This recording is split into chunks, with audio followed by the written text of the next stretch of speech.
Hi, இது என்னன்னா காலைல படத்துக்கு போவோம், ராத்திரி தான் பாப்கார்ன் வாங்குவோம். காலையில படத்துக்கு போயிட்டோம், ஆனால் அப்போல்லாம் வாங்கலை நாங்கள் பாப்கார்ன். இப்போது இந்துவோட ஃபியான்சி வந்து அமுச்சு விட்ருக்காரு, நீங்கள் அப்போ சாப்பிடாத பாப்கார்னை இப்போ சாப்பிட்டுக்கோங்க அப்படின்ட்டு. நானும் ஸ்மிருதியும் ஜாயின் பண்ணிக்கிறோம். அதில் ஓப்பன் பண்ணுங்க சீக்கிரம். அவரால் சாப்பிட முடியாது ஒரு ஆளா அப்படிங்கிறதுனால நாங்கள் ஹெல்ப் பண்ணுறோம்.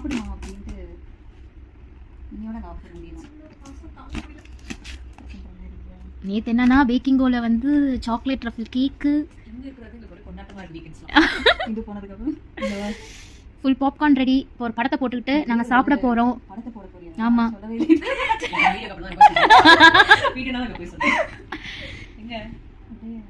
ஓகே நாங்கள் சாப்பிட்டுட்டு வரோம். பாய் பாய். படம் பார்க்க ஸ்டார்ட் பண்ணிட்டோம், இப்போ தான் ஸ்டார்ட் பண்ண போகிறோம். அதுக்குள்ளே இந்த பாப்கார்ன்